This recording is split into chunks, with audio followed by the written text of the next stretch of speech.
मेरा नाम अंजलि है। मेरी ऊंचाई 5 फीट 2 इंच है और मैं 27 साल की हूँ। सब कहते हैं कि मैं बहुत ही खूबसूरत और आकर्षक हूँ।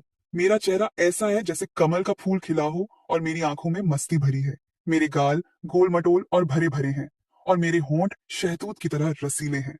यह उस समय की बात है जब मैं लगभग 16 साल की थी और हमारी 10वीं कक्षा की बोर्ड परीक्षाएं सिर पर थी। मैं कोई बहुत ज्यादा कमजोर छात्रा तो नहीं थी, लेकिन ना ही बहुत मेधावी। मुझे परीक्षा की तैयारी के लिए किसी के मार्गदर्शन की जरूरत थी। मेरी मामी का बेटा अमन उससे पहले ही 10वीं कक्षा पास कर चुका था और वह हमारे घर से ज्यादा दूर नहीं रहता था। मैंने अपनी माँ जी से कहा कि वह अमन से बात करें कि वह मुझे कुछ देर पढ़ा दिया करे। इस तरह मुझे ट्यूशन के लिए दूर नहीं जाना पड़ेगा, आने जाने की परेशानी भी नहीं होगी और समय भी बर्बाद नहीं होगा। माँ जी ने उसी दिन अमन से बात की और मुझे बताया कि वह शाम 7-8 बजे से 9 या बजे तक मुझे पढ़ाने आया करेगा। उस दिन मैंने जल्दी जल्दी अपने सारे काम निपटाए और अपनी किताबें लेकर पूजा घर से सटे ड्राइंग रूम में पढ़ने बैठ गई। लगभग 7:30 बजे होंगे जब अमन हमारे घर आए। अमन की उम्र उस समय 25 साल के करीब थी और वह काफी सुंदर और आकर्षक व्यक्तित्व के मालिक थे। उनका कद 6 फीट के करीब था, जबकि शरीर मजबूत और सुगठित था। क्लीन शेव के साथ उनका गेहूं रंग बेहद मोहक था। औपचारिक नमस्ते के बाद वह मुझसे मुखातिब हुए। अच्छा, तो मेरी शिष्या पढ़ाई के लिए तैयार है? मैंने भी सिर हिलाते हुए कहा। जी वेरी गुड। यह बताओ किस विषय में खुद को ज्यादा कमजोर समझती हो? अमन ने मेरी किताब उठाकर उसके पन्ने पलटते हुए किताब पर ही नजरें जमाए। मुझसे दूसरा सवाल पूछा तो मैंने उन्हें बताया कि मैं गणित और अंग्रेजी में कमजोर हूँ। मैं थोड़ा सिमट कर बैठी हुई थी और बात करते हुए भी थोड़ी झिझक रही थी। अमन ने किताब मेज पर रखते हुए मेरी ओर देखा और बोले, अगर इसी तरह तुम घबराई और झिझकती रहोगी तो मुझे नहीं लगता कि मैं जो कुछ भी तुम्हें पढ़ाऊंगा वह तुम्हें याद हो सकेगा। लिहाजा डरने और झिझकने की जरूरत नहीं। हम बड़े दोस्ताना माहौल में पढ़ाई करेंगे और जो कुछ भी पढ़ेंगे उसे याद भी रखेंगे।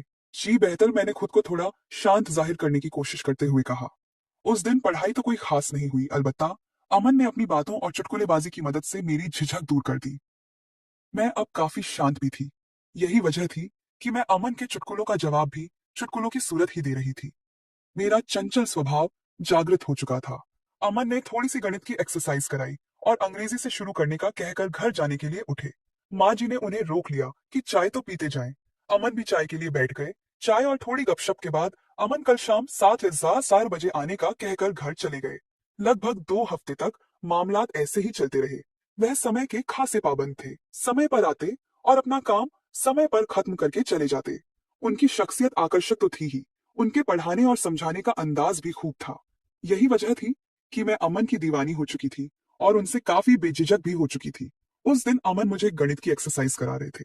जब माँ जी चाय ले आई, उन्होंने चाय मेज पर रखी और बोली कि चाय पहले पी लेना। यह कहकर वह वापस रसोई घर में चली गई। एक्सरसाइज खत्म हुई तो मैंने चाय की प्याली उठाकर अमन को देना चाहा, तो पता नहीं क्या हुआ कि मेरा हाथ कांप गया और सारी की सारी चाय अमन के ऊपर गिर गई, जिससे उनकी पैंट और शर्ट भीग गई। मेरे तो होश उड़ गए। मैं दौड़ती हुई गई और तौलिया उठा लाई। मैं बार बार अमन को माफ कीजिए बोल रही थी और साथ ही साथ उनकी शर्ट को तौलिया से पोंछकर सुखाने की कोशिश कर रही थी। अमन मुस्कुराए और बोले, चाय से तो नहीं जला, लेकिन अब तुम जरूर जला डालोगी। मैं उनके इस वाक्य को बिल्कुल भी नहीं समझी और उसी तरह तौलिए से उनकी शर्ट को सुखाने में लगी रही। मैं शायद कुछ देर और इसी तरह तौलिए से उन्हें सुखाने में लगी रहती, पर अमन ने मुझे रोक दिया और मुझे दोनों कंधों से उठाकर खड़ा करते हुए बोले, बस करो अंजलि। घर में मुझे सब इसी नाम से पुकारते थे। Everything is fine. तुम बेवजह परेशान हो रही हो। लेकिन मैं खुद में बहुत शर्मिंदा थी। इसीलिए जब मैंने उन्हें इस तरह से सहानुभूति दिखाते देखा तो मेरी आंखों से आंसू निकल आए। उन्होंने जब मुझे रोते देखा तो अपनी बाहों में भरकर मुझे सीने से लगा लिया और माथे पर चुंबन देते हुए बोले, अरे पगली, रोती क्यों हो? तुमने जानबूझकर चाय थोड़ी गिराई है, यह तो संयोग से हुआ। उनके ढांढस बंधाने पर मुझे हिम्मत हुई और मैंने आंसू पोंछते हुए कहा, जानती हूँ कि हादसा हुआ, लेकिन हादसे भी तो किसी न किसी गलती का ही नतीजा होते हैं और इस हादसे की गलती की मैं ही जिम्मेदार हूँ। अमन भी शायद माहौल को खुशनुमा बनाना चाहते थे, इसलिए बोले, अंजलि, मैं तुम्हें इजाजत देता हूँ कि तुम ऐसे हादसे रोज किया करो। वह हंस रहे थे और उनकी यह गंभीर हंसी मेरी समझ से बाहर थी। मैं भी उन्हें हंसते देखकर मुस्कुरा दी। अमन ने कहा, चलो वापस वहीं से शुरू करते हैं जहां पर हादसा हुआ था। यह कहते हुए उन्होंने मुझे अपनी बाहों के घेरे से आजाद कर दिया। मैंने वापस अपनी कुर्सी पर बैठकर किताब खोलना चाहा तो अमन ने कहा, आज का काम खत्म समझते हैं, मैं चलता हूँ, क्योंकि इस हालत में मैं तुम्हें कुछ नहीं पढ़ा पाऊंगा। अमन अपनी किस हालत के बारे में कह रहे थे? मुझे कुछ पता न चला। मैं तो उस दिन जब बिस्तर पर थी, तो यह घटना बार बार मेरे दिमाग में घूम रही थी। और ये सब उस समय तो मेरे लिए बेईमानी थे, लेकिन अब इन घटनाओं को सोचना अच्छा लग रहा था। और मुझे पता ही न चला कि कब नींद आ गई और मैं नींद की गहरी घाटी में गोते खाने लगी। उस रात मैंने बार बार सपने में अमन को देखा। कभी हम किसी पवित्र नदी के किनारे बैठे बातें कर रहे होते, कभी किसी उद्यान पार्क के कोने में किसी बेंच पर बैठे कुछ रहस्यमयी बातें कर रहे होते, कभी पहाड़ों, जंगलों और रेगिस्तानों में तो कभी उछलती कूदती समुद्र की लहरों से खेल रहे होते। कहने को उस रात मैंने और अमन ने मिलकर पूरी दुनिया की सैर की। मैं उस दिन बहुत गहरी नींद सोई। सुबह उठी तो मेरे सपने का हर एक दृश्य मेरे मन में अंकित था। मैं बिस्तर से उठना ही नहीं चाह रही थी। मैं सपनों की दुनिया से निकलना ही नहीं चाह रही थी। मुझे मालूम नहीं कि ऐसा क्यों था, पर जो भी था बहुत सुखद था। उस दिन के बाद अंजलि और अमन के बीच पढ़ाई एक बहाना और मिलने की वजह बन चुकी थी। अब किताबों के पन्नों से ज्यादा एक दूसरे की आंखों में जवाब खोजे जाते थे। अमन जब कोई सवाल समझाते तो अंजलि उसका जवाब पहले से जानती होती, लेकिन फिर भी सिर झुकाकर कहती, मुझे नहीं आता, आप समझा दीजिए। अमन हंसकर कहता, तुम भी ना अंजलि बड़ी चालाक हो। और अंजलि मुस्कुराकर सिर झुका लेती। एक दिन अमन ने एक छोटी सी डायरी में कुछ नोट्स बनाकर अंजलि को दिया। तो अंजलि ने पूछा, इसमें क्या है? अमन ने कहा, इसमें वो बातें हैं जो मैं हर दिन तुमसे कहना चाहता हूँ, लेकिन कह नहीं पाता।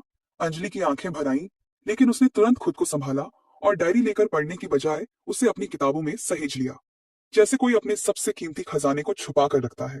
उन दोनों के बीच अब खामोशियां भी मीठी लगती थी। कभी कभी अमन कोई पुरानी कविता सुनाता तो अंजलि कहती, ये तो तुम्हारे दिल की आवाज लगती है। और अमन मुस्कुराकर कहता, शायद तुम ही वो दिल हो जिसकी वजह से ये आवाज निकली है। एक दिन जब अमन थोड़ा उदास था, अंजलि ने पूछा, क्या हुआ? तो अमन ने कहा, पता नहीं, अब डर लगने लगा है कि कहीं ये सब कुछ बस एक सपना ही ना हो जाए। अंजलि ने उसका हाथ थामा और बोली, अगर ये सपना है तो मैं नहीं चाहती कि कभी आंख खुले। उस शाम पढ़ाई के बाद जब अंजलि अमन को दरवाजे तक छोड़ने आई, तो अमन ने चलते चलते रुककर कहा, अंजलि, क्या तुम्हें मेरे बिना अकेलापन लगता है? अंजलि ने नजरें झुकाकर कहा, हाँ लगता है, बिल्कुल वैसा, जैसे बिना चांद की रात अधूरी लगती है। अमन ने कुछ नहीं कहा, लेकिन उसकी आंखें बोल गईं। अगले कुछ हफ्तों में अमन की पढ़ाई पूरी हुई और उसका जॉब इंटरव्यू तय हुआ। वह अब दूसरे शहर जाने वाला था। यह सुनते ही अंजलि के पैरों तले जमीन खिसक गई। वह चुपचाप कमरे में चली गई।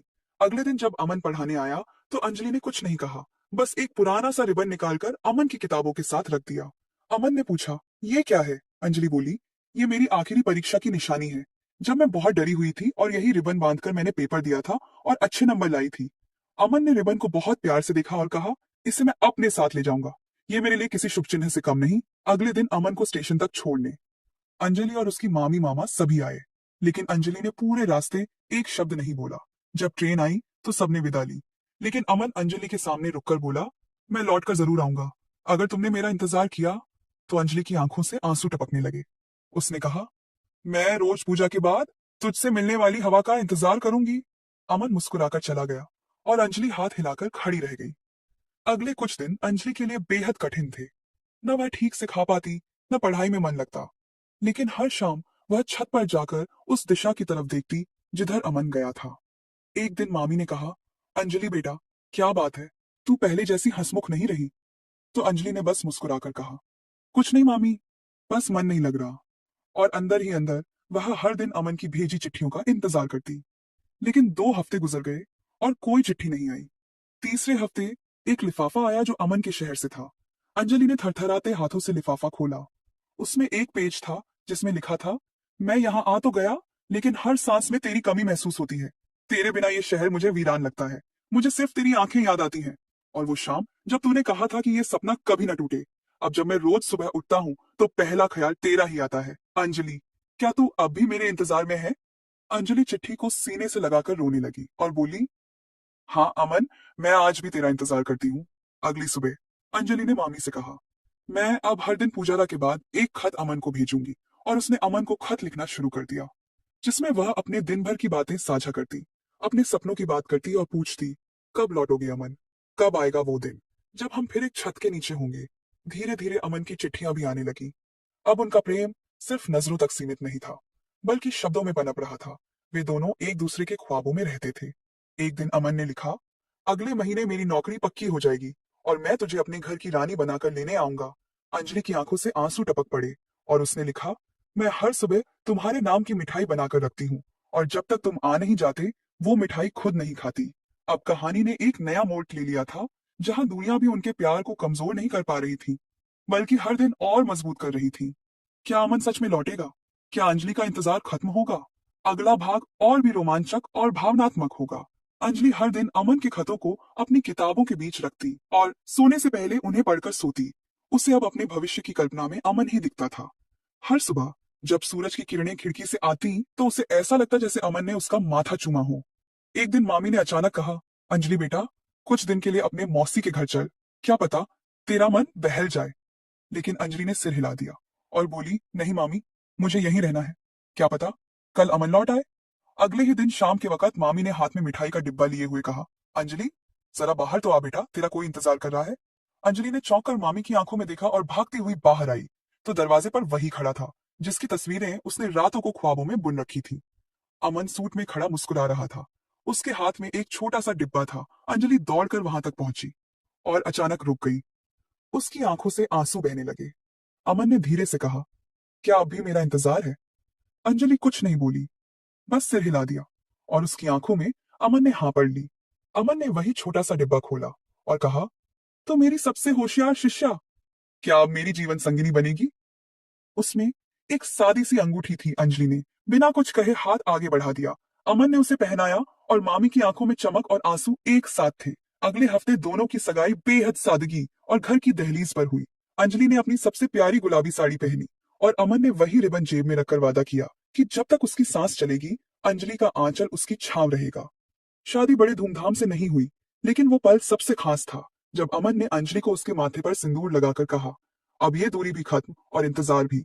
अब हर सुबह की चाय हम साथ पियेंगे, हर शाम की बात साथ चलकर करेंगे और हर ख्वाब में एक दूजे का नाम होगा। कुछ महीनों बाद जब अंजलि अपने नए घर की बालकनी में बैठी थी, उसने अपनी डायरी खोली और आखिरी पन्ने पर लिखा, आज मेरा प्रेम पूरा हुआ, मेरा सपना, मेरा शिक्षक ही मेरा जीवन साथी बन गया, जो गणित समझाते समझाते मेरा दिल समझ गया और जिसे मैं जीवन भर अपना अध्याय मानती रहूंगी। और उस दिन से अंजलि और अमन की प्रेम कथा घर की हर दीवार पर मुस्कुराने लगी, क्योंकि यह कहानी सिर्फ किताबों की नहीं, दिलों की पढ़ाई थी, जिसका पाठ प्यार था और उत्तर समर्पण।